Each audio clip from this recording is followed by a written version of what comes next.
अस्सलामुअलैकुम एवरीवन। तो हम डिस्कस कर रहे थे इसोफेगस को और हम करेंगे उसके आगे ऑब्स्ट्रक्टिव और वैस्कुलर डिजीजेस में थे सेकंड टाइप ऑफ ऑब्स्ट्रक्शन जो है क्या है फंक्शनल ऑब्स्ट्रक्शन। मैंने आपको पिछली वीडियो में बता दी था कि एक मैकेनिकल होती है एक फंक्शनल होती है। फंक्शनल में कोई भी ऐसा मसला होगा जिसमें रास्ता इसोफेगस का ठीक है, मतलब ये रास्ते में इशू नहीं है, लेकिन वो रास्ते को आगे जो खाना पहुंचाने वाली चीज़ है वो खाना आगे पहुंचा नहीं रही। यानी हमारी जो पेरिस्टालसिस है, पेरिस्टालसिस तो आप लोगों ने पढ़ी हुई है कि हमारे पास एक वेव ऑफ कॉन्ट्रैक्शन जनरेट होती है कि ये अगर फूड का बोलस है जो इसोफेगस में एंटर हुआ है, ठीक है, सपोज करते हैं, तो एक वेव ऑफ कॉन्ट्रैक्शन होगी जो पूरी रास्ते में आती जाएगी आती जाएगी आती जाएगी और ये ऐसे बोलस आगे आता जाएगा, उसको पेरिस्टालसिस कहते हैं।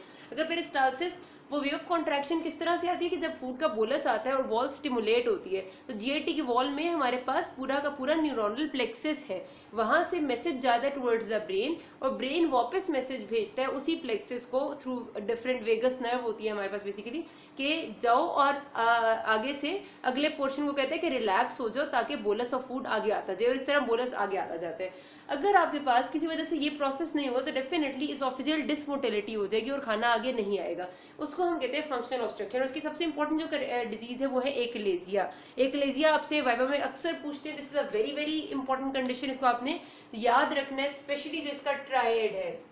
एकलेजिया को कहते हैं it is defined as a triad of 3 things, ठीक है। अब ये देख लें, यहाँ पर मैं बनाती हूँ, दिस इज योर इसोफेगस, ठीक है, और दिस इज योर स्टमक, ये है, और यहाँ पर हमारे पास था लोअर एसोफेजियल स्फिंक्टर।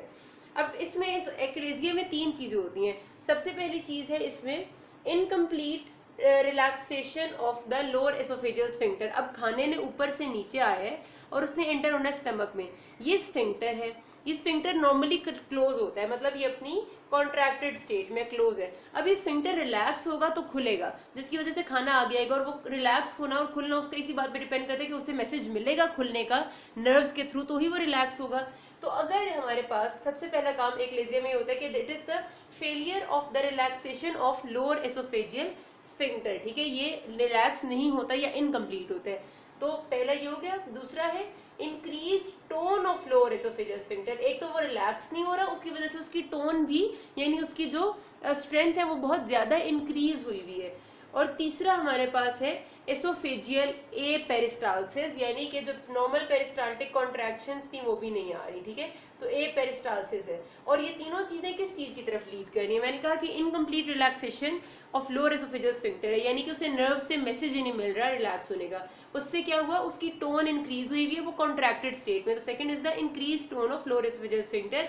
और तीसरी क्या चीज है, एपेरिस्टालसिस। वो भी एपेरिस्टालसिस भी क्यों हो रही है? क्योंकि नर्व्स जो मैसेज ला रही थी वो मैसेज नहीं दे रही कि पेरिस्टालसिस करो, क्योंकि पेरिस्टालसिस सारा का सारा डिपेंड करता है आपके न्यूरोनल मैसेज पे। पीछे से अगर आपके ब्रेन तक मैसेज नहीं जाएगा और वो वापस नहीं आएगा, इसको ये कहेगा नहीं इसोफेगस की वॉल को कि रिलैक्स हो जाओ, वो रिलैक्स ही नहीं होगी तो फूड आगे नहीं आता, ठीक है। ये वो मसला नहीं कि ग्रेविटी से फूड फिसल के आगे आ जाए कि ऊपर से नीचे ही तो जाना है, ऐसा नहीं होता। जब तक पेरिस्टालसिस नहीं होती प्रॉपर तब तक फूड आगे नहीं आता, ठीक है। तो it is characterized by this triad. ये तीनों बातों को ना ऐसे याद रख लेना, हिफ्ज कर लेना, क्योंकि ये आपसे पूछते होते हैं। अच्छा, अब ये कहानी हुई क्यों आखिर, व्हाई इट हैपेंड, इसकी कॉज क्या क्या है? तो इसको हम 2 में डिवाइड करते हैं, प्राइमरी और सेकेंडरी। जो प्राइमरी कॉज है वो इडियोपैथिक है, जिसमें हमें नहीं पता होता कि क्यों नर्व्स में क्या ऐसा डिसऑर्डर हुआ था, मतलब वो नर्व्स का कोई अपना न्यूरोनल डिसऑर्डर ऐसा हो जाता है जिसकी कोई और कॉज नहीं होती, कोई और डिजीज नहीं होती, लेकिन वो अब मैसेज नहीं भेज रही आगे और ए पेरिस्टालसिस और ये सब कुछ हो रहा है, ठीक है। मतलब ये है कि हमारे पास नर्व्स में ही कोई प्रॉब्लम है डेफिनेटली, लेकिन उससे रिलेटेड कोई डिजीज नहीं है, कोई पैथोलॉजी नहीं है, कोई मसला नहीं हमें मिल रहा है, तो उसको हम कहते हैं प्राइमरी या इडियोपैथिक कॉज।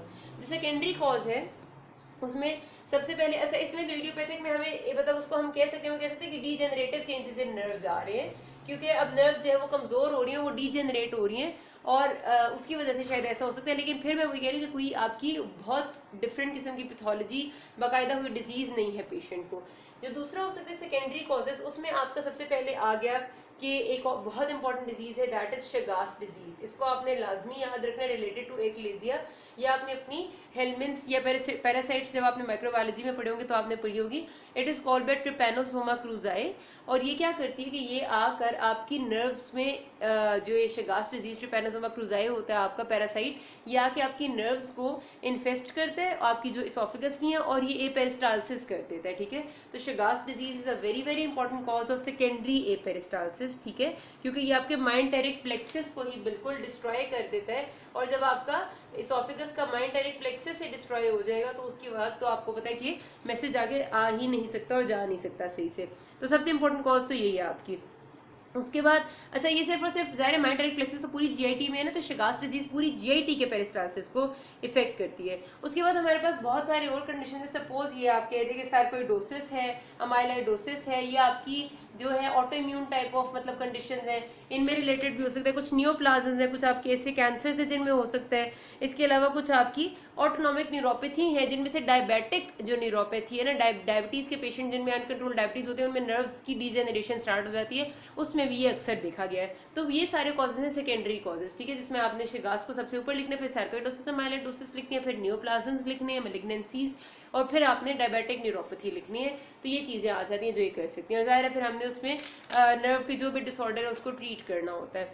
यहाँ तक तो एक लेजिया पूरा हो गया। फिर हम करते हैं अगला टॉपिक है एक्टोपिया। ये अब नया टॉपिक है, फंक्शनल ऑब्स्ट्रक्शन खत्म होगी, एक्टोपिया अलग टॉपिक है। इसको सिर्फ मैं आपको डेफिनेशन बता देती हूँ कि ये होता ये है कि हमारे पास इसोफेगस के नॉर्मल टिश्यू में कोई भी किसी और टाइप ऑफ एरिया का मतलब इसोफेगस की वॉल में कोई और एरिया का टिश्यू प्रेजेंट हो, विच इज डेवलपमेंट के टाइम पे कोई सेल्स गलती से यहाँ पर आकर रह गए हैं, तो उसको हम एक्टोपिया कहते हैं। एक्टोपिक सपोज ये कि जो हमारे स्टमक के सेल्स हैं, अब स्टमक का जो म्यूकोजा है वो बिल्कुल डिफरेंट है, उसमें हमारे पास ग्लैंड्स हैं जो कि गैस्ट्रिन सिक्रीट कर रहे हैं, उसमें हमारे पास ऐसे सेल्स हैं जो कि पेप्टिक वो सिक्रीट करते हैं, पेप्सिनोजन सिक्रीट करते हैं, उसमें हमारे पास गैस्ट्रिक एसिड सिक्रीट हो रहा है, उसमें हमारे पास इतनी सारी चीज़ें डिफरेंट किस्म की सिक्रीट हो रहे हैं।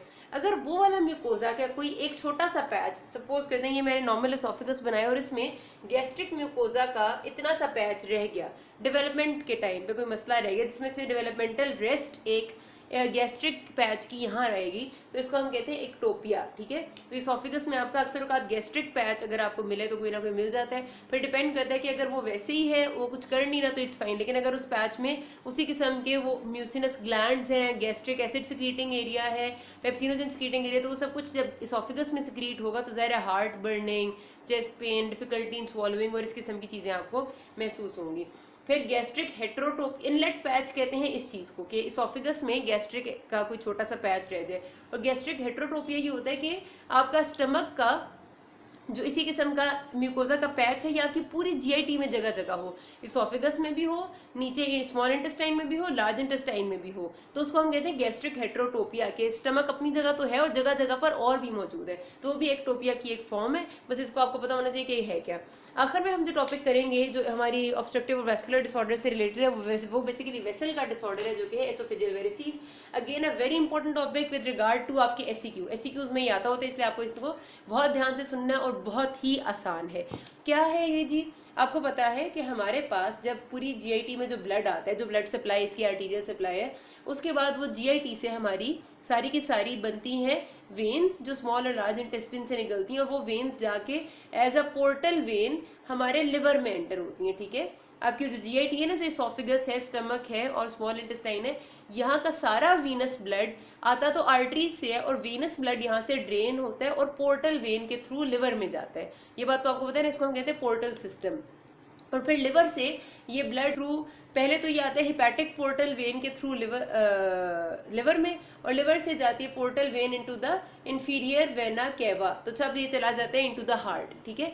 यानी कि हमें जो बात याद रखनी है इस वक्त वो ये कि पूरी जीआईटी का ब्लड लिवर में जा रहा है।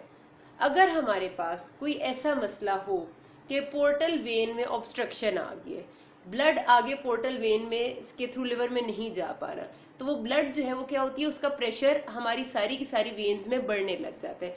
जो वेन्स इसको पोर्टल वेन की तरफ लेके जा रही है उन सब में प्रेशर बढ़ेगा।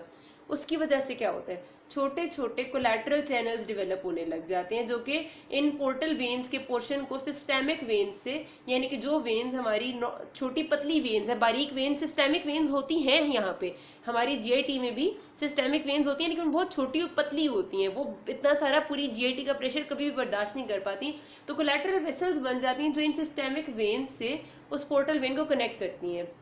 जब ये हमारे पास ऑब्स्ट्रक्शन बहुत ज़्यादा होती है तो जाहिर सी बात है कि ब्लड लिवर में नहीं जा रहा, वो सारा का सारा इन कोलैटरल वेसल से होकर सिस्टेमिक बारीक वेन्स में आ रहा है। ये सिस्टेमिक बारीक वेन्स तो बर्दाश्त कर ही नहीं सकती, और क्या होता है एज ए रिजल्ट, ये फट जाती हैं। इसको हम कहते हैं इसोफिगस में जब ऐसा होता है, क्योंकि ये सिर्फ इसोफिगस में नहीं होता, ये आपकी इंटेस्टिन्स के एरिया में भी ऐसा ही हो रहा होता है और इसोफिगस में भी ऐसा ही होता है। इसोफिगस में जब होता है उसे हम कहते हैं एसोफेजियल वेरिसीज, क्योंकि वो आपको आपकी पतली पतली सी वेन्स होती हैं, वो इतनी इतनी स्वॉलन नजर आती हैं एंडोस्कोपी में, मैं आपको पिक्चर दिखाती हूँ। और इसी तरह अम्बलाइकस के अराउंड भी पूरा का पूरा ऐसे करके ना, आप बल्कि पेशेंट को बाहर से ही देखेंगे ना स्किन पे, तो आपको उसकी स्किन पे ऐसे करके इतनी ज़्यादा ब्लू ब्लू कलर की स्ट्रीक्स नजर आएंगी। ये क्या होती है? सारी डायलेटेड सिस्टेमिक वेन्स होती हैं जिनमें ब्लड सारा भर चुका होता है बेचारी में, क्योंकि ब्लड आगे नहीं जा रहा लिवर में। तो वो आपको पूरी, जिस तरह कैपुट मेड्यूसी कहते हैं हम उनको, कि वो ऐसा लग रहा होता है कि जैसे बला के बाल नहीं होते, एक चुड़ैल के बाल, उस किस्म की उसकी अपीयरेंस होती है। तो ये आपका होता है जी मतलब पूरा का पूरा एक कंडीशन।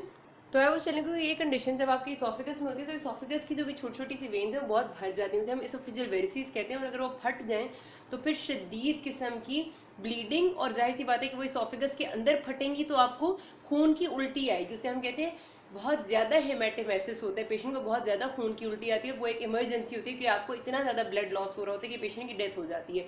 क्यों ये होती है कंडीशन? क्यों ब्लड जो है वो लिवर में नहीं जा पाता? 3 कंडीशन है। या तो लिवर सिरोसिस होगा, बहुत ज़्यादा सिरोसिस जब लिवर में हो जाती है, बहुत ज़्यादा फाइब्रोसिस हो जाती है, तो वेन्स ब्लड आगे लिवर तक पहुंचा ही नहीं पाती, उस वजह से ये हो सकता है। या फिर आपकी पोर्टल वेन में कोई ऑब्स्ट्रक्शन आ जाए तो हो जाता है, ठीक है, और फिर बैक फ्लू होती है। मॉर्फोलॉजी में जब आप एंडोस्कोपी करते हैं ना इसोफिगस की, तो आपको इसोफिगस की वॉल में इतनी इतनी मोटी मोटी वेन्स डायलेटेड नजर आती हैं, अगर वो भी फटी नहीं है, और अगर फट गई तो अल्सरेटेड एरियाज नजर आएंगे।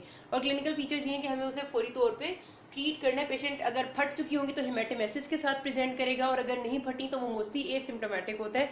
आपको पता चल जाता है अगर आप उसकी जल्दी ही कोई एंडोस्कोपी मतलब कर लें, इत्तेफाक से कर लें, तब पता चल जाता है, वरना ज़्यादातर ये एसिम्प्टोमेटिक होता है, फटने के बाद ही पता चलता है। तो फिर पेशेंट को हो सकता है कि उससे पहले थोड़ा बहुत एब्डोमिनल पेन हो और थोड़ा वो इनडाइजेशन हो, लेकिन उससे ज़्यादा कोई सिम्टम्स नहीं देता। लेकिन it is a medical emergency जिसको जल्दी आपने ट्रीट करना होता है। यहाँ तक ये बात पूरी होती है। अब हम शुरू करेंगे अगले में इन्फ्लेमेशन यानी इसोफेजाइटिस। अभी तक कोई मसला हो, you can ask me. Thank you.